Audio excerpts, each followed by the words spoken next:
ಶ್ರೀ ವೀರಭದ್ರೇಶ್ವರ ಮತ್ತು ಭದ್ರಕಾಳಿಯರ ಅವತಾರ. ಶಿವಪುರಾಣದಲ್ಲಿ ಸೂತ ಮಹಾಮುನಿಗಳು ಮುನೀಶ್ವರರಿಗೆ ವೀರಭದ್ರನ ಅವತಾರದ ಬಗ್ಗೆ ವಿವರಿಸತೊಡಗುತ್ತಾರೆ. ದಕ್ಷನ ಯಜ್ಞದಲ್ಲಿ ದಕ್ಷನು ತನ್ನ ಮಗಳು ಸತೀದೇವಿಗೆ ಅವಮಾನಗೊಳಿಸಿದ್ದಲ್ಲದೆ ಪರಶಿವನನ್ನು ಹೀಯಾಳಿಸಿದ್ದರಿಂದ ಸತೀದೇವಿ ಅಗ್ನಿಕುಂಡಕ್ಕೆ ಬಿದ್ದು ಪ್ರಾಣತ್ಯಾಗ ಮಾಡಿದಳು. ಯಜ್ಞವು ಯಶಸ್ವಿಯಾಗದೆ ಹಾಳಾದ ನಂತರ ಆಕಾಶವಾಣಿಯೊಂದು ದಕ್ಷನ ಕಿವಿಗಳಿಗೆ ಅಪ್ಪಳಿಸಿತು.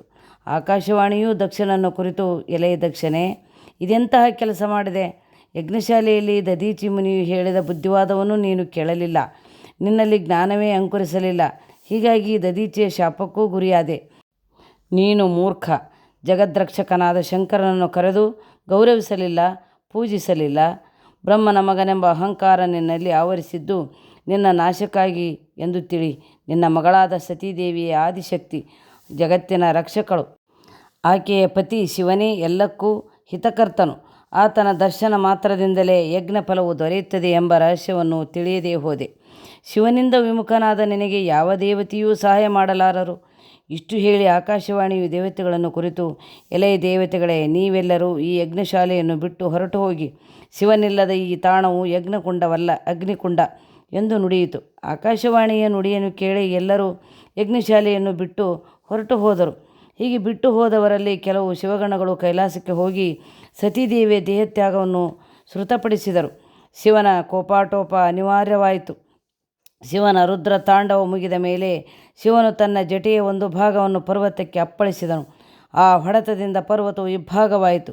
ಪರ್ವತದ ಮಧ್ಯಭಾಗದಿಂದ ಭಯಂಕರವಾದ ಶಬ್ದ ಉಂಟಾಯಿತು. ಆ ಶಬ್ದದೊಡನೆ ಮಹಾಬಲಶಾಲಿ ಆದ ವೀರಭದ್ರನು ಉತ್ಪನ್ನವಾದನು. ಅದೇ ಜಟೆಯ ಮತ್ತೊಂದು ಭಾಗದಿಂದ ಮಹಾಕಾಳಿಯು ತನ್ನ ರಕ್ತ ನೇತ್ರ ಸಹಿತವಾಗಿ ಪ್ರತ್ಯಕ್ಷಳಾದಳು. ಈ ಪ್ರಕಾರ ಉದ್ಭವಿಸಿದ ವೀರಭದ್ರ ಮಹಾಕಾಳಿಯರು ತಮ್ಮ ತೇಜಸ್ಸಿನಿಂದ ರಾರಾಜಿಸತೊಡಗಿದರು. ಅವರು ಶಿವನಿಗೆ ನಮಸ್ಕರಿಸಿ ಏನಪ್ಪಣೆ ಎಂದರು. ಪರಶಿವನ ದೇಹವು ಅಗ್ನಿಜ್ವಾಲೆಯಂತೆ ಹೊಳೆಹತ್ತಿತು. ಅವನ ದೇಹದಿಂದ ಉದ್ಭವವಾದ ಬೆವರ ಹನಿಗಳು ಲಾವಾರಸದಂತೆ ಕೈಲಾಸದ ಸುತ್ತಮುತ್ತ ಹರಿಯತೊಡಗಿತು. ನಾರದಾದಿ ಮುನಿಗಳ ಸ್ತೋತ್ರವೂ ಸಹ ಶಿವನ ಕೋಪವನ್ನು ಶಾಂತಗೊಳಿಸಲಿಲ್ಲ. ಶಿವನು ಕೋಪಾವಿಷ್ಟನಾಗಿ ವೀರಭದ್ರನನ್ನು ಕುರಿತು, ವೀರಭದ್ರ, ಬ್ರಹ್ಮನ ಪುತ್ರನೆಂದು ಅಹಂಕಾರ ಪೂರಿತನಾದ ದಕ್ಷನು ನನ್ನನ್ನು ಅವಮಾನಗೊಳಿಸುವ ಉದ್ದೇಶದಿಂದ ಯಜ್ಞವೊಂದನ್ನು ಮಾಡುತ್ತಿದ್ದಾನೆ.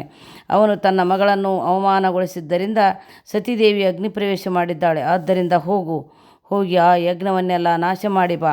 ಆ ಯಜ್ಞಕ್ಕೆ ಆಗಮಿಸಿರುವ ದೇವಾದಿ ದೇವತೆಗಳನ್ನೆಲ್ಲ ನಾಶ ಮಾಡಿ ಬಾ.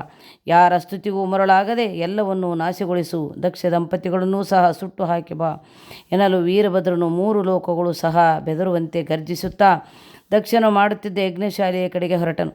ಯಜ್ಞಶಾಲೆಯ ಕಡೆಗೆ ವೀರಭದ್ರನು ಆಗಮಿಸುತ್ತಿದ್ದಂತೆಯೇ ದಕ್ಷ ಹಾಗೂ ದೇವತೆಗಳು ಹಲವು ಅಪಶಕನಗಳನ್ನು ಕಾಣತೊಡಗಿದರು.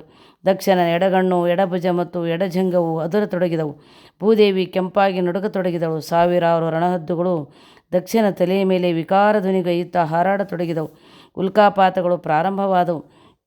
ಆಕಾಶದಿಂದ ರಕ್ತದ ಹನಿಗಳು ಉದುರತೊಡಗಿದವು. ದಶದಿಕ್ಕುಗಳು ಕತ್ತಲಿಂದ ಆವರಿಸಿದವು. ಇದೆಲ್ಲವನ್ನು ಕಂಡು ವಿಷ್ಣು ಬ್ರಹ್ಮರು ಕಂಗಾಲಾದರು. ಇಡೀ ದೇವತೆಗಳ ಸಮೂಹ ವೀರಭದ್ರನ ಮೇಲೆ ಎರಗಿದರು. ವೀರಭದ್ರನು ಎಲ್ಲರನ್ನೂ ಸೋಲಿಸಿದನು. ಇಂದ್ರನು ಎದೆಗಾರಿಕೆಯಿಂದ ವೀರಭದ್ರನ ಮುಂದೆ ನಿಂತು ಸ್ವಲ್ಪ ಹೊತ್ತು ಹೋರಾಡಿ ಸೋತು ದೇವಲೋಕದ ಕಡೆಗೆ ಓಡಿದನು.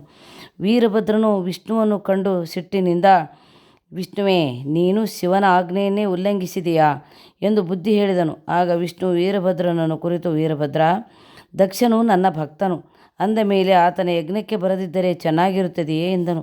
ಅದಕ್ಕೆ ವೀರಭದ್ರನು ಕೋಪಾವಿಷ್ಟನಾದನು. ಅದನ್ನು ಕಂಡು ವಿಷ್ಣು ಪರಿಸ್ಥಿತಿಯನ್ನು ಊಹಿಸಿ ಅಲ್ಲಿಂದ ಮಾಯವಾಗಿ ತನ್ನ ಲೋಕಕ್ಕೆ ಹೊರಟು ಹೋದನು. ಆದರೆ ವೀರಭದ್ರನಿಗೆ ಕೋಪವು ಶಮನವಾಗಲಿಲ್ಲ. ಅವನು ಮತ್ತೆ ವಿಷ್ಣುವನ್ನು ಯುದ್ಧಕ್ಕೆ ಆಹ್ವಾನಿಸಿದನು. ವಿಷ್ಣುವು ಸಹ ಯುದ್ಧಕ್ಕೆ ಸಿದ್ಧನಾದನು. ಯುದ್ಧವು ಭಯಂಕರವಾಗಿ ಮುಂದುವರಿಯಿತು. ದೇವತೆಗಳು ಆತಂಕಗೊಂಡರು. ವೀರಭದ್ರ ದೇವರು ಹಾಗೂ ವಿಷ್ಣುವಿನ ಕಲ್ಪನೆಯೇ ತುಂಬ ರೋಮಾಂಚನವಾಗಿತ್ತು. ಯುದ್ಧ ಕಾಲದಲ್ಲಿ ವಿಷ್ಣುವಿನ ದೇಹದಿಂದ ಅನೇಕ ವೈಷ್ಣವ ವೀರರು ಭಯಂಕರ ಆಯುಧಗಳೊಡನೆ ಉದ್ಭವವಾದರು. ಅದೇ ವೀರಭದ್ರನ ದೇಹದಿಂದ ಅನೇಕ ಗಣಗಳು ಭಯಂಕರ ಆಯುಧಗಳ ಸಮೇತ ಹೊರಬಂದರು.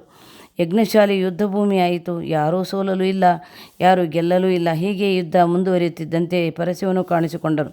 ವಿಷ್ಣುವು ಪರಶಿವನಿಗೆ ನಮಸ್ಕರಿಸಿ ತನ್ನ ಯುದ್ಧವನ್ನು ನಿಲ್ಲಿಸಿ ತನ್ನ ಲೋಕಕ್ಕೆ ಹೊರಟು ಹೋದನು. ದಕ್ಷನು ಯಜ್ಞಶಾಲೆಯ ಒಂದು ಮೂಲೆಯಲ್ಲಿ ಅಡಗಿ ಕುಳಿತುಕೊಂಡನು.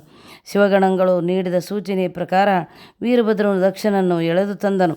ಇಬ್ಬರಿಗೂ ನಡೆದ ಯುದ್ಧದಲ್ಲಿ ದಕ್ಷನು ಸೋತು ವೀರಭದ್ರನು ದಕ್ಷನ ರುಂಡವನ್ನು ಕತ್ತರಿಸಿದನು.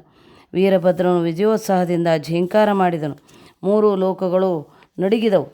ಹೀಗೆ ದಕ್ಷಯಜ್ಞದಲ್ಲಿ ಉಂಟಾದ ಅನಾಹುತ, ದಕ್ಷನ ರುಂಡ ಛೇದನವಾದ ವಿಚಾರವು ಬ್ರಹ್ಮನಿಗೆ ದೇವತೆಗಳ ಮುಖಾಂತರ ತಿಳಿಯಿತು.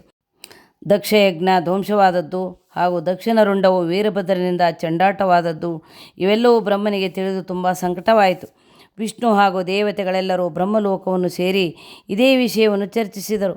ಬ್ರಹ್ಮನು ದೇವತೆಗಳನ್ನು ಕುರಿತು, ಇದು ದಕ್ಷನ ಅಜ್ಞಾನದಿಂದ ಇಷ್ಟೆಲ್ಲ ಅನಾಹುತವಾಯಿತು. ಪರಶಿವನನ್ನು ಯಜ್ಞಕ್ಕೆ ಆಹ್ವಾನಿಸದೇ ಇದ್ದದ್ದು ಹಾಗೂ ಶಿವೆಯನ್ನು ಅವಮಾನಪಡಿಸಿದ್ದು ಅಜ್ಞಾನದ ಪರಮಾವಧಿ. ಆದರೂ ಈ ಒಂದು ದುರಂತವನ್ನು ಯಾವುದಾದರೂ ರೀತಿಯಲ್ಲಿ ಪರಿಹರಿಸಲೇಬೇಕು ಎಂದು ದಕ್ಷಯಜ್ಞ ಅಪೂರ್ಣವಾದದ್ದು, ತ್ರಿಲೋಕಗಳಿಗೂ ಶುಭಲಕ್ಷಣವಲ್ಲ. ಇದರಿಂದ ತ್ರಿಮೂರ್ತಿಗಳ ಹಾಗೂ ದೇವತೆಗಳ ವರ್ಚಸ್ಸು ಕಡಿಮೆಯಾಗುತ್ತದೆ. ಬ್ರಹ್ಮನು ಈ ವಿಷಯವನ್ನು ತಿಳಿಯ ಹೇಳುತ್ತಾ, ಈಗಲಾದರೂ ಯಜ್ಞವು ಪೂರ್ಣವಾಗಬೇಕು ಮತ್ತು ದಕ್ಷನಿಗೆ ಪುನರ್ಜನ್ಮವಾಗಬೇಕು. ಈ ಬಗ್ಗೆ ನಾವೆಲ್ಲರೂ ಪರಶಿವನಲ್ಲಿ ನಿವೇದಿಸೋಣ ಎಂದರು. ಶಿವನೇ ಈ ಬಗ್ಗೆ ಒಂದು ಪರಿಹಾರವನ್ನು ತೋರಿಸಲಿ ಎಂದನು ಬ್ರಹ್ಮ. ನಂತರ ಎಲ್ಲರೂ ಕೂಡಿ ಕೈಲಾಸದೆಡೆಗೆ ನಡೆದರು. ದೇವಾದಿ ದೇವತೆಗಳೆಲ್ಲರೂ ಪರಶಿವನನ್ನು ಮನಸಾರೆ ಸ್ತುತಿಸಿ, ಪರಮೇಶ್ವರ ಕರುಣಾಳು, ಕೃಪೆ ತೋರಿ ದಕ್ಷಯಜ್ಞವು ಪೂರ್ಣವಾಗುವಂತೆ ಅನುಗ್ರಹಿಸು. ದಕ್ಷನಿಗೆ ಪುನರ್ಜನ್ಮ ನೀಡು. ಏಕೆಂದರೆ ಮಕ್ಕಳು ಅರಿಯದೇ ಒಂದು ತಪ್ಪು ಮಾಡಿದರೆ ತಂದೆ ತಾಯಿಯರು ಮನ್ನಿಸಿ ಅವರನ್ನು ತಿದ್ದಬೇಕಲ್ಲವೇ ಎಂದು ತಮ್ಮ ಅಳಲನ್ನು ತೋಡಿಕೊಂಡರು. ಕರುಣಾಕರನಾದ ಶಂಕರನು ದೇವತೆಗಳನ್ನು ಕುರಿತು, ದೇವಶ್ರೇಷ್ಠರೇ, ನಾನು ದಕ್ಷಯಜ್ಞದಲ್ಲಿ ನಿಮ್ಮ ಮೇಲೆ ಸಿಟ್ಟಾದದ್ದು ಹಾಗೂ ಯಜ್ಞದಲ್ಲಿ ಆದ ಅನಾಹುತ, ದಕ್ಷನ ರುಂಡಛೇದನ ಇವೆಲ್ಲವೂ ನನ್ನ ಲೀಲಾ ಸಂಕಲ್ಪವೆಂದೇ ತಿಳಿಯಿರಿ. ದಕ್ಷಯಜ್ಞವನ್ನು ನಾನು ಕೆಡಿಸಲಿಲ್ಲ. ಒಬ್ಬರಿಗೆ ಕೆಡುಕು ಬಯಸುವವನು ತಾನೇ ಕೆಟ್ಟಂತೆ ದಕ್ಷನು ತನ್ನ ಕೆಡುಕು ಬುದ್ಧಿಯ ಪರಿಣಾಮವಾಗಿ ತಾನೇ ಯಜ್ಞಪಶುವಾಗಿ ಬಲಿಯಾದದ್ದು ಅದು ಒಂದು ಯೋಗಾಯೋಗವೇ ಸರಿ. ದಕ್ಷನು ಆ ಯಜ್ಞಕ್ಕೆ ಶಿರಸ್ಸಾಗಿರುವನು. ಇದರ ಪರಿಣಾಮವಾಗಿ ಅವನಿಗೆ ಹೋತನ ಶಿರಸ್ಸಾಗುವುದು. ದೇವತೆಗಳು ಸೂರ್ಯನೇತ್ರದಿಂದ ಯಜ್ಞ ಭಾಗವನ್ನು ನಿರೀಕ್ಷಿಸಲಿ. ಹಾಗೂ ನನ್ನ ಶಾಪದಿಂದ ವಿಕೃತವಾದ ದೇವತೆಗಳ ಅಂಗಾಂಗಗಳು ಮೊದಲಿನಂತಾಗಲಿ ಎಂದು ಪರಶಿವನು ಅಭಯವಿತ್ತನು. ಪರಶಿವನ ಅಭಯವಾಕ್ಯಗಳನ್ನು ಕೇಳಿ ಬ್ರಹ್ಮ, ವಿಷ್ಣು, ದೇವಾದಿ ದೇವತೆಗಳೆಲ್ಲರಿಗೂ ಅಮೃತ ಸೇಚನೆಯಾದಂತಾಯಿತು. ಅವರು ಶಿವನನ್ನು ಕೊಂಡಾಡುತ್ತಾ ಯಜ್ಞಮಂಟಪಕ್ಕೆ ಹೊರಟರು. ವೀರಭದ್ರನಿಂದ ಕೂಡಿ ಶಿವನೂ ಸಹ ಅದೇ ಸಮಯಕ್ಕೆ ಆಗಮಿಸಿದರು. ವೀರಭದ್ರನಿಂದ ನಾಶವಾಗಿದ್ದ ಯಜ್ಞೋಪಕರಣಾದಿಗಳನ್ನೆಲ್ಲ ವೀಕ್ಷಿಸಿದನು. ಸ್ವಾಹ, ಸ್ವದ ಮುಂತಾದವರೆಲ್ಲ ಸತ್ತು ಬಿದ್ದಿದ್ದರು. ಪರಶಿವನು ವೀರಭದ್ರನಿಗೆ ಆಜ್ಞೆ ಮಾಡುತ್ತಾ, ಆದುದು ಆಗಿ ಹೋಯಿತು, ಇದುವೆಲ್ಲವನ್ನು ಸರಿಪಡಿಸು ಎಂದನು. ವೀರಭದ್ರನು ಎಲ್ಲವನ್ನೂ ಸರಿಪಡಿಸಿ ನಂತರ ದಕ್ಷನ ಮುಂಡವನ್ನು ತಂದು ಶಿವನ ಮುಂದೆ ಇರಿಸಿದನು. ಶಿವನು ಯಜ್ಞೋಚಿತವಾದ ಹೋತನ ಶಿರಸ್ಸೊಂದನ್ನು ತರಿಸಿದನು. ಶಿವನ ಆಜ್ಞೆಯಂತೆ ವೀರಭದ್ರನು ಆ ಹೋತನ ಶಿರಸ್ಸನ್ನು ದಕ್ಷನ ಮುಂಡಕ್ಕೆ ಸೇರಿಸಿದನು. ಶಿವನು ಕೃಪಾದೃಷ್ಟಿಯಿಂದ ನೋಡಿದಾಗ ದಕ್ಷನಿಗೆ ಹೋತನ ಶಿರಸಹಿತ ಪುನರ್ಜನ್ಮ ಪ್ರಾಪ್ತಿಯಾಯಿತು. ದಕ್ಷನು ಪರಶಿವನ ಪಾದಗಳ ಮೇಲೆ ಬಿದ್ದು ಬಹುವಾಗಿ ಸ್ತುತಿಸಿದನು.